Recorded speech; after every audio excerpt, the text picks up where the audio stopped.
Hello, and welcome to the Business Advocate Podcast. My name is Russell Carrier. I am your host. I'm also the owner of First Choice Business Brokers of East Tennessee and Nashville. Today, we have a very special guest. I'm very excited for this episode because I know that every business owner struggles with this. And what am I talking about? The emotional side of not just operating a business, but buying a business and selling a business. So I have a very special guest today. I have Stephanie Iles, and she is with the Living Room Family Counseling LLC. Welcome to the show, Stephanie. Hi, Russell. Thank you for inviting me. Absolutely. So let's give everybody a little bit about your background. When Um, did you become a counselor? Where have you practiced? Just a little bit of history. so I got my degree in California in marriage and family therapy. And some people think I can only work with married people and families, but I work with individuals as well. I work with people of all ages, all the way down to 5 years old, all the way up to, I don't know, 70 something, I think is my oldest client. And I work with all kinds of diagnoses, like I don't even like that word, but different issues that people have, like depression, anxiety, OCD, et cetera, marriage counseling. So I do all kinds of work like that. I've been practicing as a marriage and family therapist since 2016, I believe, or 2017. I can't remember. So it's been a few years and I love it. I absolutely adore my job and I love my clients. And I just basically want to help people get through whatever they're getting through. Most of the time, people think going to a therapist means you're crazy, but you're not. It's the world that's crazy and we're all dealing. I mean, you think about things like COVID and lockdowns, no one expected that. And, you get married and things go cattywampus and what are you supposed to do? So I like to think therapy is a place to get tools and skills, and definitely the process that you deal with your clients is that transition of buying and selling their business, and that's just so stressful in itself. Sometimes people need skills to get through that. Very good. So you've been doing this a little while, is I what you're have, saying. yes. Okay. Yeah. And just so everybody knows, Stephanie's actually an author as well. She has published a book, so she's very knowledgeable in this field. So we're very privileged to have Stephanie joining us today, and I'm looking forward to tapping into a lot of things that business owners ignore, quite honestly. So let's just talk about it. Let's jump in. As a business owner, we deal with a lot of different scenarios, different experiences. Mhm. What would be, I mean, we can cover a lot of things we have 30 minutes, so I'm trying to be very selective here.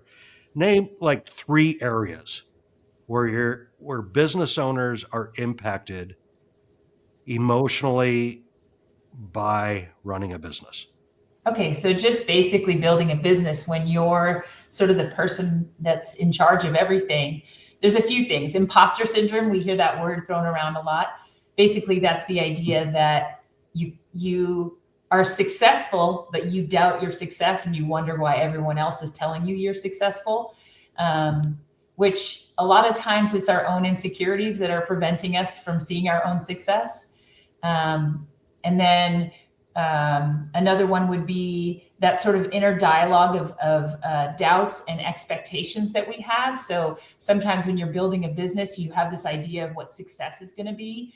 And until you achieve that imaginary success, you don't feel successful. When in fact, maybe your business is thriving and doing really well and you've achieved success, but maybe even you're changing the goalposts as you go along and you don't allow yourself to feel it. Let me see, another one would maybe be that there's a lot of responsibility on your shoulders as a leader of a business, because you have other people that might be depending on you, that you just kind of feel the weight of their success and their ability to thrive. Okay. So one thing I want to say, everybody, this is my disclaimer. We are not providing mental health advice today. We are having a conversation. This is for educational purposes only. So keep that in mind. You are not in therapy. Yeah. Okay. So I had to get that out there. So one of the aspects that when I talk with business owners in my line of work, you hit on quite a few. The imposter syndrome is huge. Mm-hmm. And it's and I know, again, we're not giving therapy advice, Sure.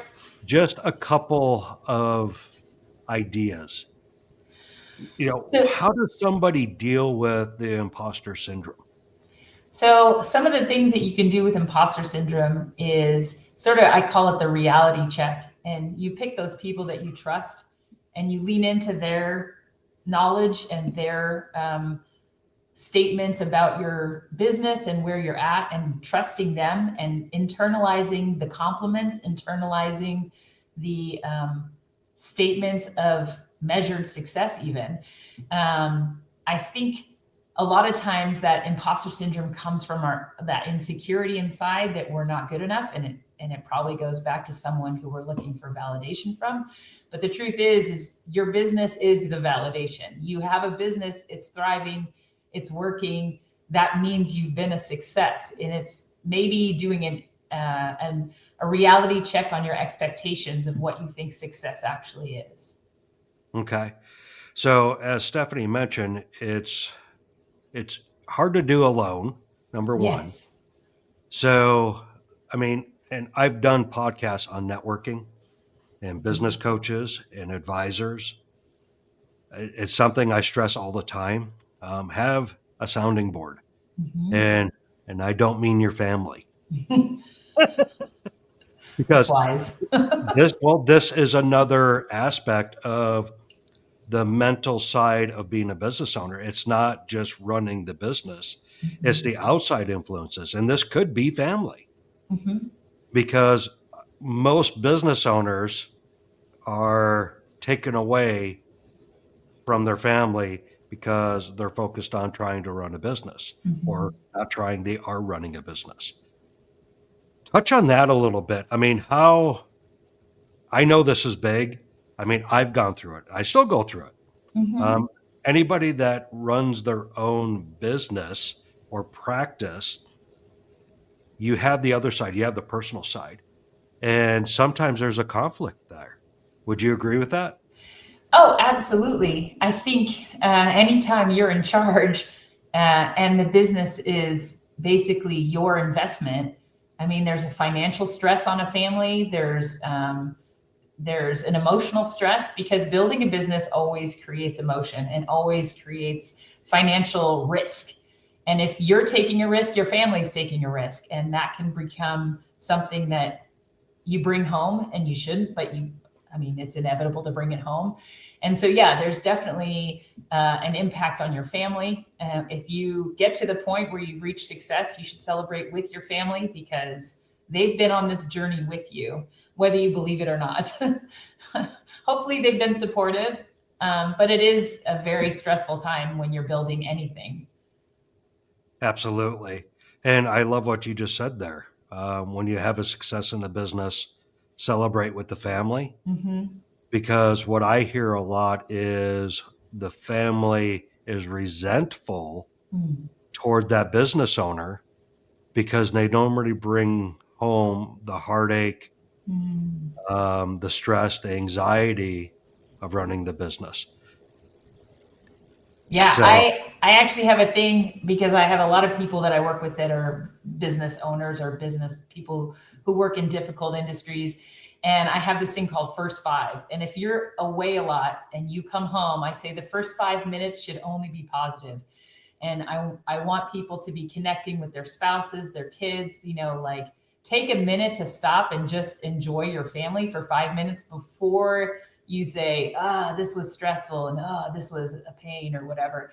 But I call it the first 5. And so I really encourage families to do that, because I feel like you don't want to be sitting in your driveway going, I don't want to go in. And you don't want, your family to be in the house going, oh no, he just pulled up or she just pulled up. And so it's really important those first 5 minutes, if you make them positive, then at least you enjoy coming home after a stressful week, and they enjoy receiving you after a stressful week. That's awesome. That is great advice. Sorry, not advice, education. So, and honestly, I love that. I'm Yeah. going to use that Good. in Everyone my should. networking. Everyone Because should. Yeah. I'm in a lot of mastermind groups Mm-hmm. where it's business owners. And because one of the loneliest positions in my opinion, in the world is being a business owner, because it's very hard to open up truthfully about your business. Mm-hmm. Uh, I know everybody comes up to me, how are things going? Excellent. Couldn't be better. You know, and in reality is, we all struggle, right? Yes. There are times it's a roller coaster ride. You have your Yes. ups, you have your downs, but we don't tell anybody that. So we Mm. keep it all internal. Yes. And so I really love that 5 minutes first. That Yeah. that is really cool. Yeah. Thank I you have for a sharing that. consultation group too, actually. I meet with other therapists, because being a therapist is pretty lonely as well, because we have so much confidentiality that, and I'm sure a lot of business owners have a lot of confidentiality that they can't share with some people as well. And so that experience of having to keep secrets, it's good to have a group of people that experience the same thing that you can consult with and kind of share that confidentiality together, I guess. Yeah, very cool. So I'm going to transition a little bit. Okay.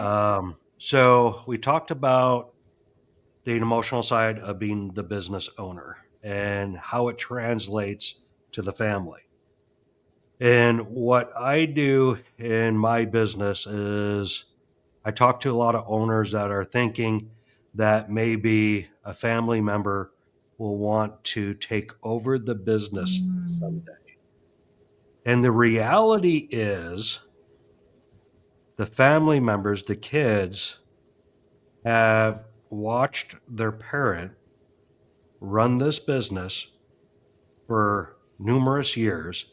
And I'm going to say this just bluntly, how miserable they were, Mhm.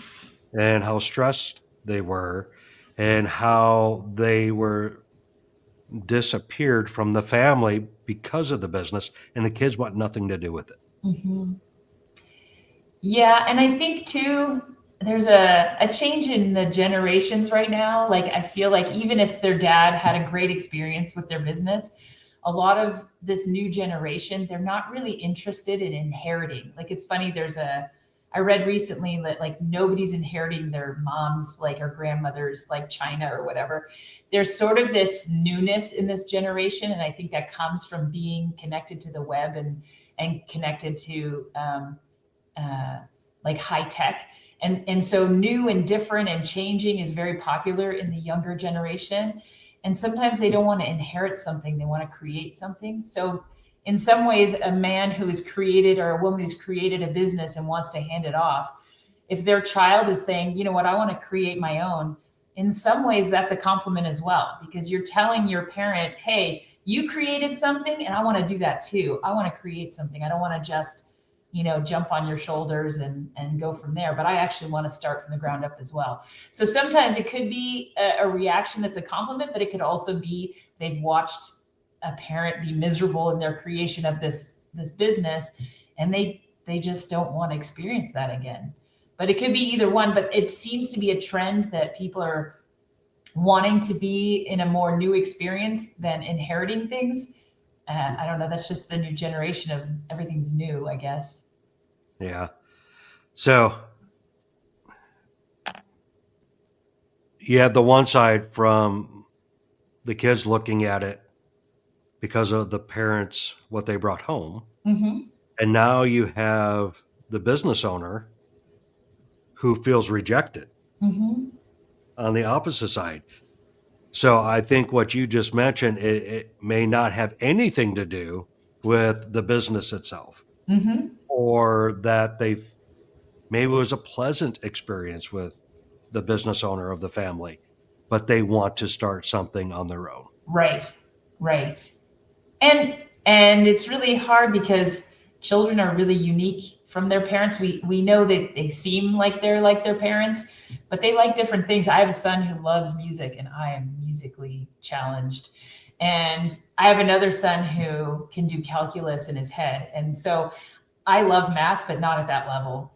And so it's really interesting that we expect our kids to kind of be like us because we see echoes of us, but the truth is they're kind of unique in themselves. And it could be that that business just doesn't resonate with them. And it's not that it's not a successful or great business, it's just that for them, it's not what brings them joy and what they want to connect with. Absolutely.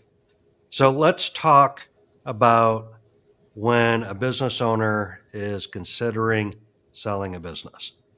It's something I obviously deal with on a daily basis. And and I know people get it, and I hear it all the time.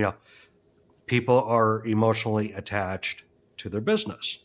Mhm. Let's talk about some of the emotions that go along with when you're considering exiting your business. Sure. I mean, probably the primary one is this is your baby. You created this, you built this. It was you took the risk. You built something from ideas that you pulled in.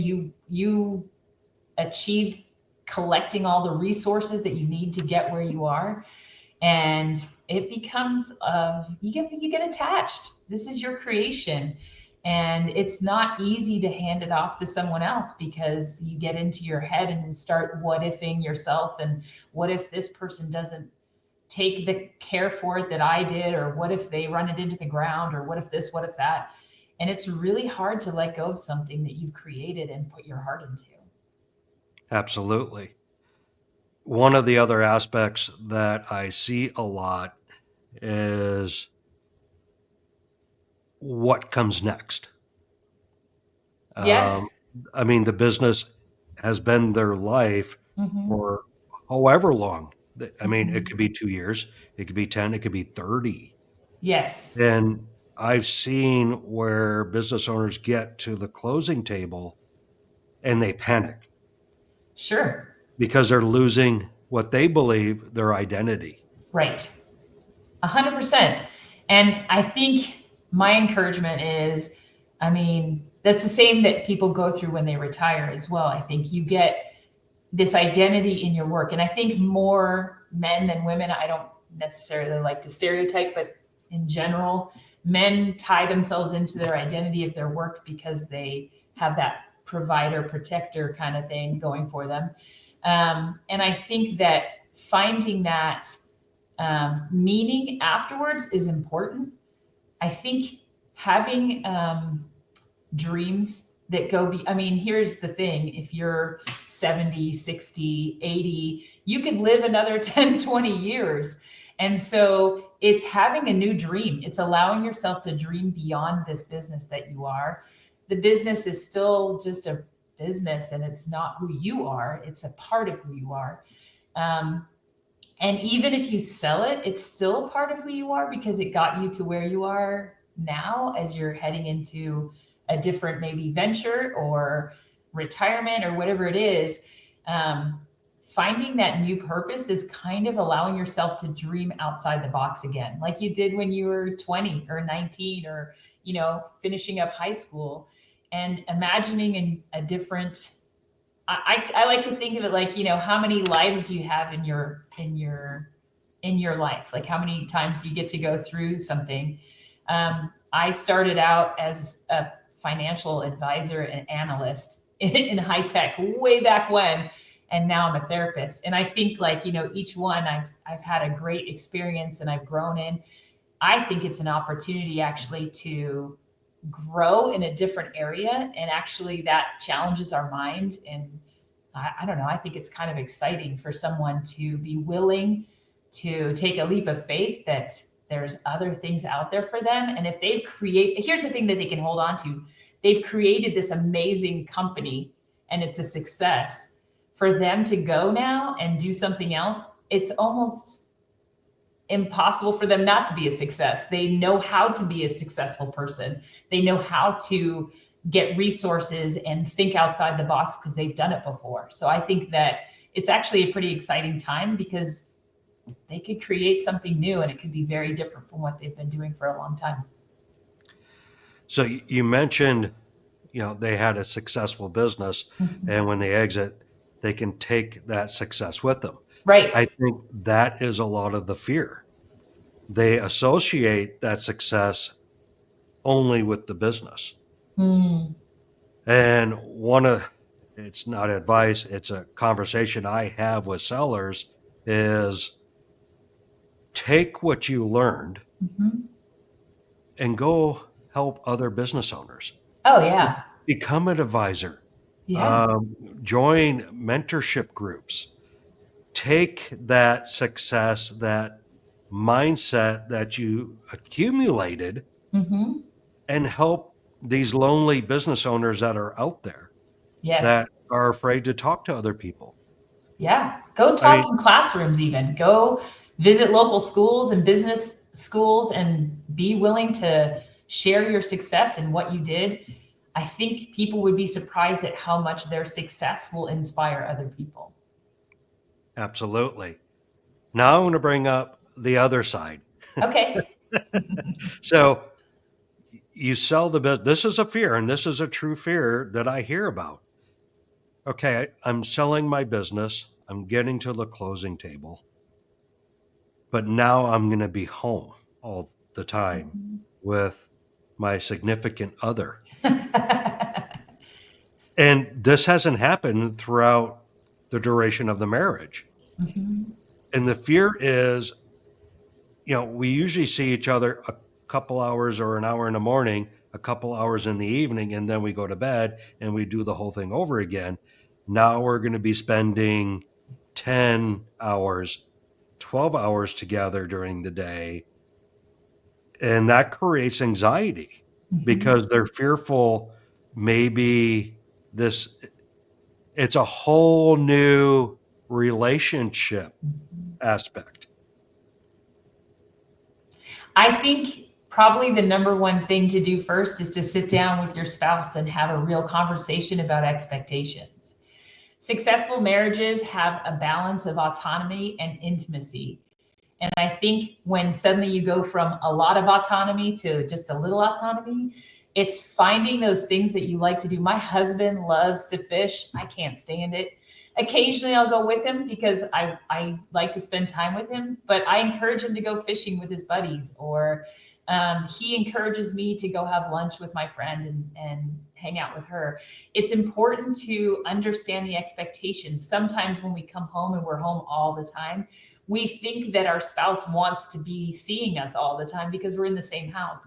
But the truth is sometimes there's a need for autonomy. And if you're used to having space and used to kind of each of you doing your own thing, it's good to check in with your spouse and just say, hey, like, I know I'm going to be home all the time, but my expectation is I'm going to actually be busy like 4 to 5 hours a day.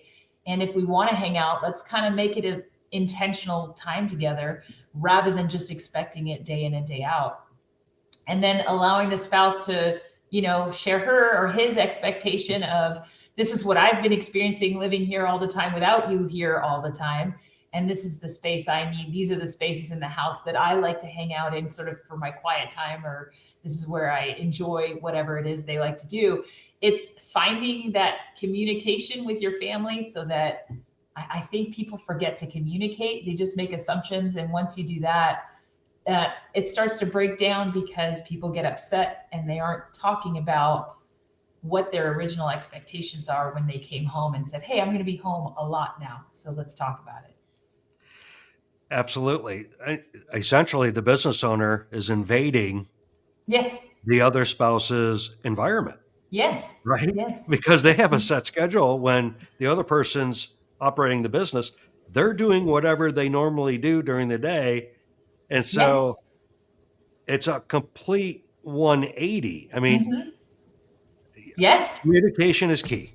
Yes. Communication is key. Absolutely.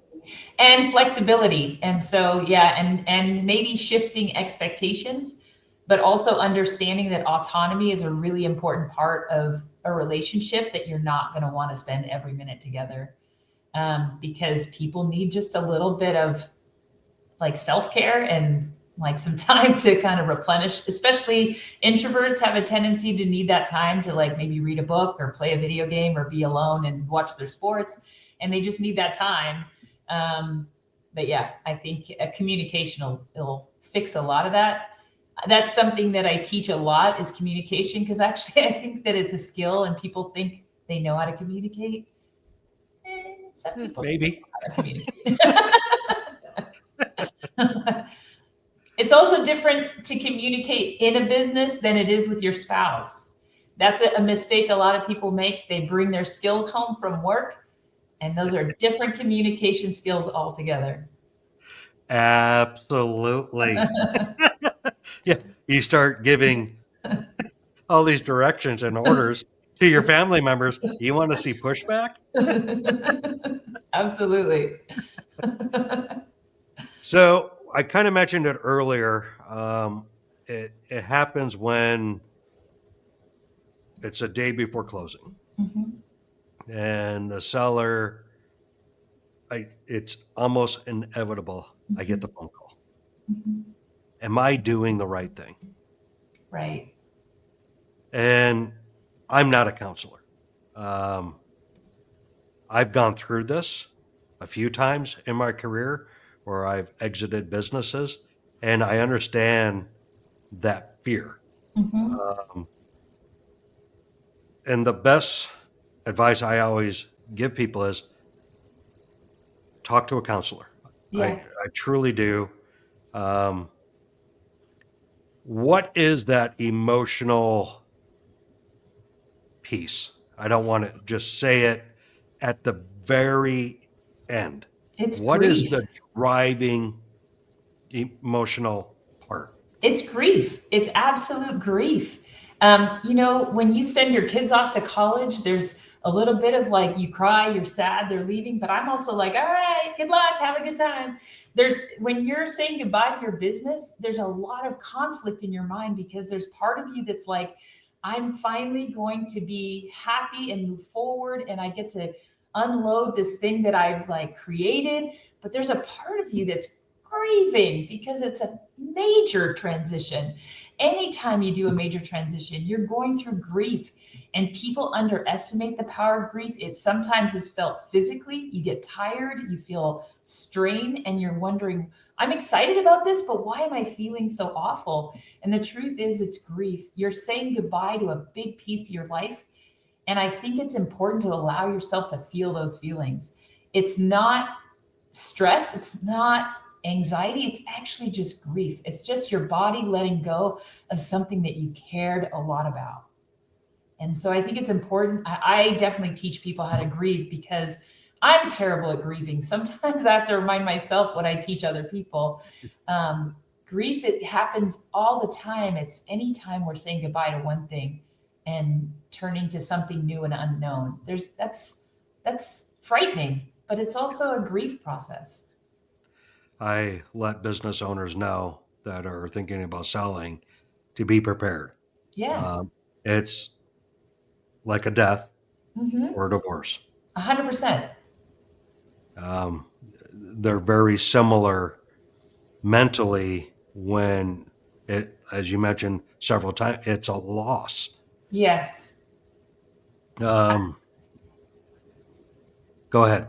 I I'll, was gonna say that it is more like a death, because I than a divorce. Divorces can get messy, but I feel like it's more like a death, because you had this experience that was good. You loved it, just like you love the people that pass away, and you carry a piece of it in your heart and in your mind, and you think about it, and you have memories, and you have connection to it. But you also are letting go, and you're kind of saying, I'm going to take the part of the business that I can take in my heart and in my, like, what did I learn from that? And I'm going to move that forward and do something with that. And it's saying goodbye to something that was big and meaningful, but carrying a piece of it with you. awesome. Yeah. So now we're going to flip to the other side of the coin, Okay. to those that are looking to acquire or even start a business. I speak with a lot of buyers. I'm contacted probably 5 to 10 times a week of individuals looking to acquire or start a business. Mm-hmm.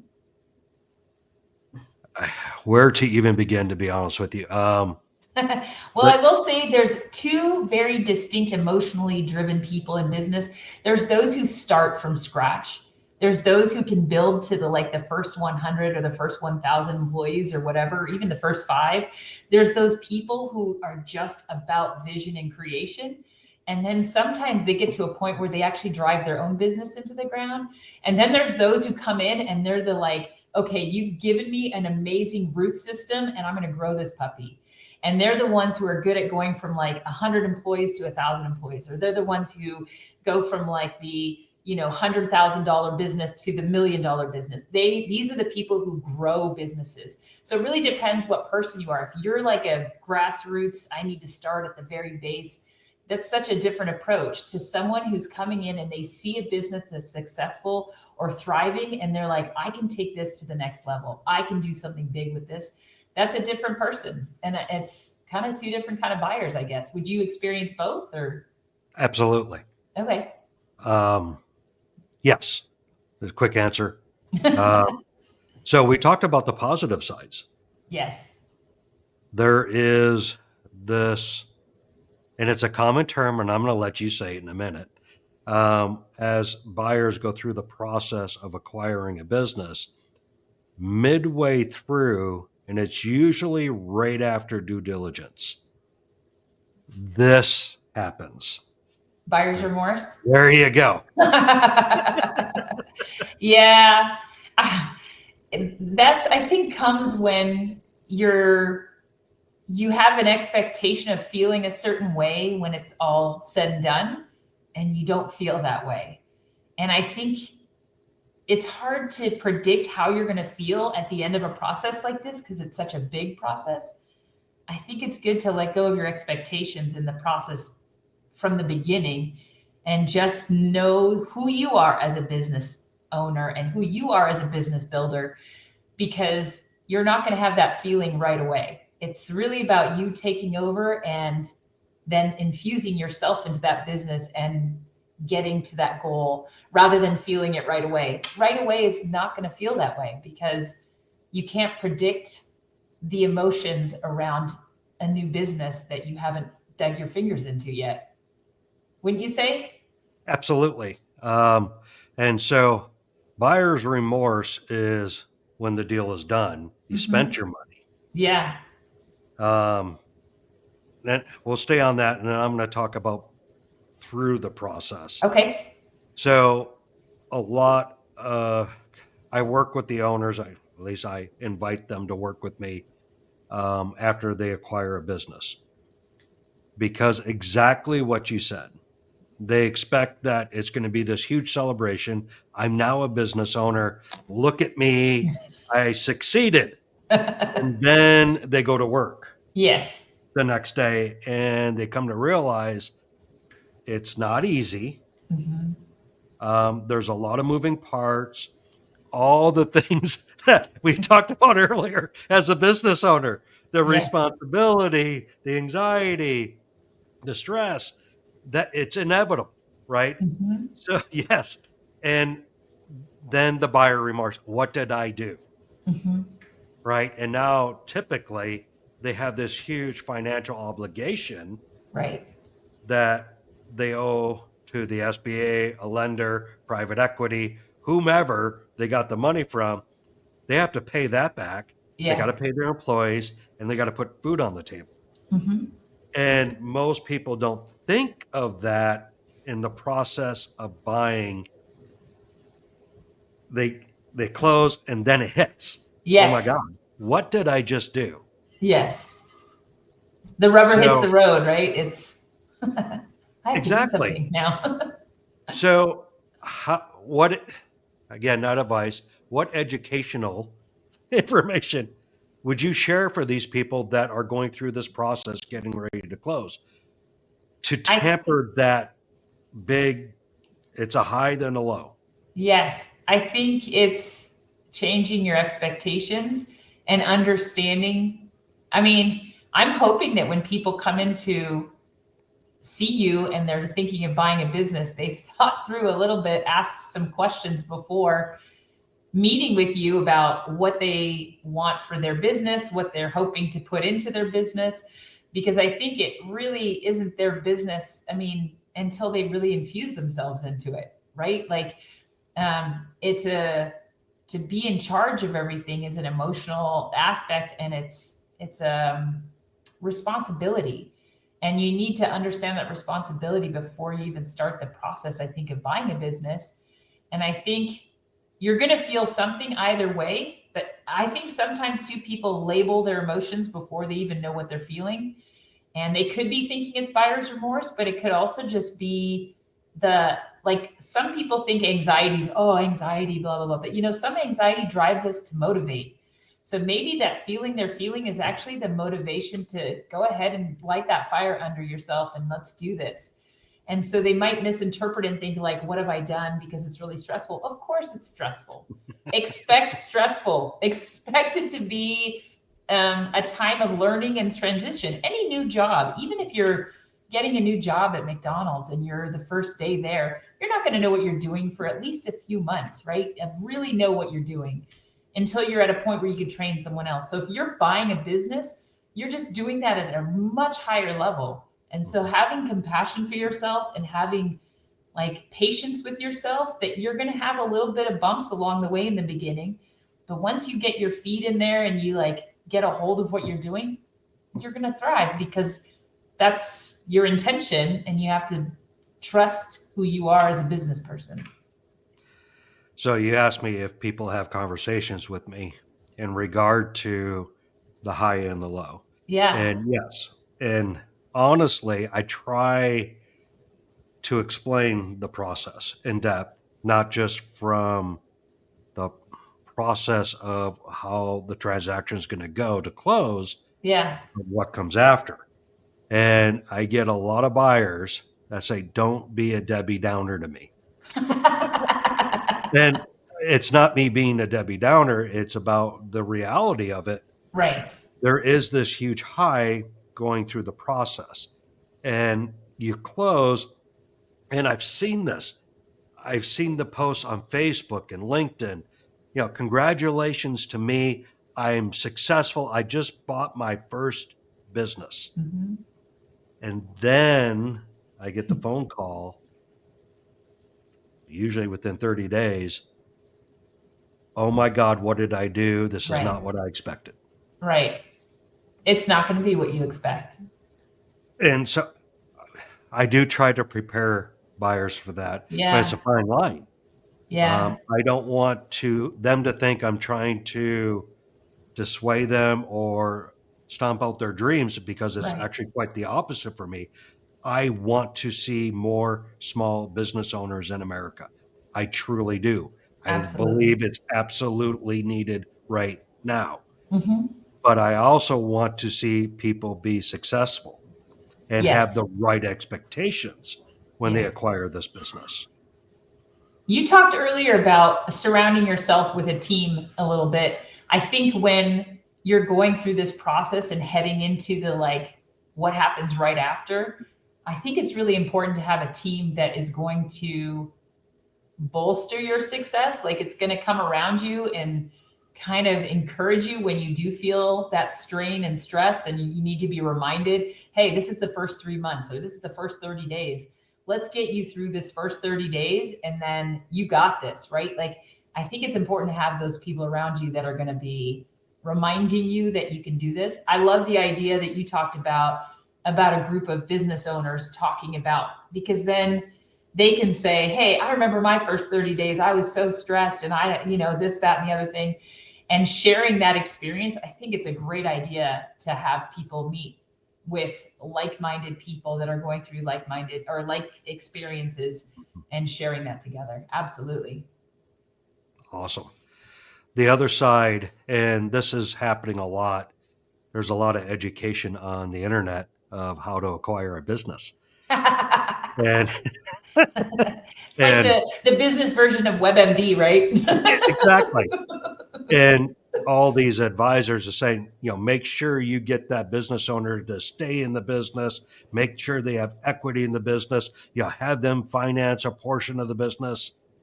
And I don't want to go down that rat hole right now, but there's something that buyers can do where you have the seller stay on as a phone call advisor. Mhm.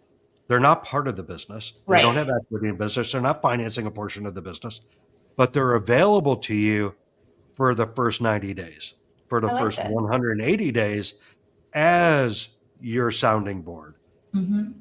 because you're not gonna, the business changes personalities. One Yeah. personality is leaving, a new one's arriving. Yeah. And having it's like a semi-marriage in the Uh-huh. beginning. And if you divorce the seller at closing, you have no idea truly how that business ran. Right. So if you keep that relationship, and it doesn't even have to be compensated. Most sellers want to see the buyer be successful. Right. So I would put that as part of the criteria of buying a business. So in that first, especially 30 days, you can call them and say, Right. "Hey, I didn't ask you about this because we don't know what we don't know." Right. Right. And so you have that mentor Yeah, in the I love beginning. that. I think that's yeah, and that's part of your team. That's building your team, and I like the idea of them being advisors rather than being part of the business still. I think the thing about being part of the business then it's is it still really theirs or yours? And then that becomes a conflict. I think it's good if you're the owner and you take over, but you have this lifeline to that person that you can ask questions to and consult with, and the person who's given it up feels a sense of purpose still because they're being consulted, and they get that that person is taking that business seriously and that it matters to them as well. Absolutely. And they Yeah. still have the connection. Right. Right. And the flip side, and you actually grazed on it, when people want the seller to be active in the business after the closing, it confuses the rest Yeah. of the business. We know we have a new owner, but the old owner's here. Right. Is it, the new owner has these new ideas, but the old owner doesn't want to change. Right. And so it creates contention. Yeah, Yeah. It makes the expectation lines a little blurry. absolutely.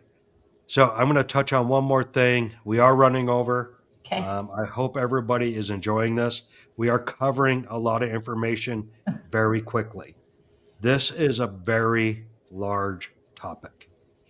Um, so I mentioned, they have buyer's remorse after they close, but what I normally see as we're going through the process of the buyer buying the business, right after due diligence, it's fear. Hmm. So And explain due diligence real quick for me. sure, so due diligence is when they investigate the business. They're Okay. going over the financials, they're going over the processes and procedures, they're verifying all vendor contracts, any contracts, the lease, Okay. everything that they need to ensure what they're buying is real. Yeah. And due diligence is stressful for both sides. I was gonna say it's like drinking from the fire hose. It is. It's all about verification of what you're buying. Yeah. And so they go through the process. Due diligence is done. And this is decision time. Am I Yes. buying or not buying? Yeah. And I see a lot of buyers, the business checks out. There's nothing fishy going on. All the numbers match up, all the contracts match up. The employees are going to stay. But it's the reality of, again, they're going, they're excited about the process. And then the fear kicks in. oh my God, I'm going to actually do this. Right. Yeah. This happens 90% of the time. Sure, because they're making a massive decision that impacts probably not just them. It impacts everyone in that business. It impacts their family. It impacts their finances. It impacts so many parts of their life. And that one decision feels like it's resting on just them. And it can feel overwhelming. 100%. It's a risk. Um, yeah, I feel like talking through that or having someone that you know is backing you, like having a spouse that supports you. Um, I recently went private practice and started my own business. And if I didn't have my husband behind me saying, you got this, and I support you, and even coming down and help me set up my office and helping me call the electrician and stuff like that. I feel like without that support, whether it's a friend or a spouse or whatever, you feel like you're doing something alone. And so, yeah, it can feel really, really weighty. Absolutely. Um, And there's a sense of like, now I have to do this. well, it's, I don't know how to explain it where it makes sense. It's, Yeah, it's, we all set goals, right? right. And people are driven to reach that goal. And most people, as they're working toward that goal, they hit a milestone toward that goal, and it's almost like they're deflated. Yeah, yeah, And it stops them from actually reaching the goal. yeah, And I see that very similar after due diligence. They're very excited about the process, and the process is almost over. right. And it's like a switch goes off. And it's like, Yeah. oh, I'm actually, this process is going to be over. And then, yes, I have the stress. Yeah, I'm going to actually go into debt by $1 million. So there's definitely financial pressure creeps in. It's, and I don't know how to explain it, honestly. It's almost like our fear that what if we get there and it's not what we think it's going to be, and that fear of like, um, my husband and I have an expression: wherever you go, there you are. And sometimes we think when we achieve a goal, something's going to be different about us. And the truth is we're still us, whether we're in debt or we're not in debt, or we're successful or we mess up. We are who we are. And you're not defined by your successes. They're just part of your story. And they drive us to like find purpose, but they don't define us. And I think those people who have been defined by their goals and their successes sometimes will get to that point and think, what if this doesn't make me feel better? What if this doesn't make me feel, when in fact you should feel that way just by being courageous enough to start a process and courageous enough to take a risk, whether it works or not. You're still a success because you've done something, you've taken a chance, you've taken a leap of faith. I think more people need to be taking a leap of faith that they can accomplish something more than they think they can. very good. I'm going to close off with that. That was a very good ending. Okay. 1 minute, what advice would you give to people? I mean, we cover three actual separate topics in this 49 minutes. Parting words. Remember to surround yourself with people who support you, and remember to communicate with the people you love. Awesome. Stephanie, thank you so much. I greatly appreciate you coming on this podcast. This is something that I've wanted to do for a long time, and I very much appreciate your time. Sure. If people have questions or would like to get a hold of you, what would be the best method for them to do that? Well, so I work in Tennessee and I can work with people who live in Tennessee. So I have a website and it's www.ilesmft.com. And if you live outside of Tennessee, you might check Psychology Today to find a therapist. That's a pretty good place to start.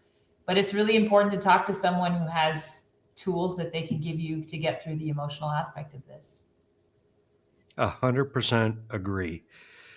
And everybody that's listening, you know the drill. If you liked what you heard, please like it. If you want to hear more episodes and be notified, hit that subscribe button. We greatly appreciate it. These episodes are for you. I don't know if you noticed, we didn't do any promotion. There was no advertisers. I didn't put any promotional products on this. These episodes are for business owners. This is what it's for. If you want to see an episode on a specific topic, please let me know. Please let us know what you thought of this one. Your feedback is very important to us. So thank you again, Stephanie. Greatly appreciate you being on. My name is Russell Carrier. You've been listening to the Business Advocate Podcast. We hope you have a great day. Closing, surround yourself with people that you trust. Talk to people, communicate. You do not need to be alone.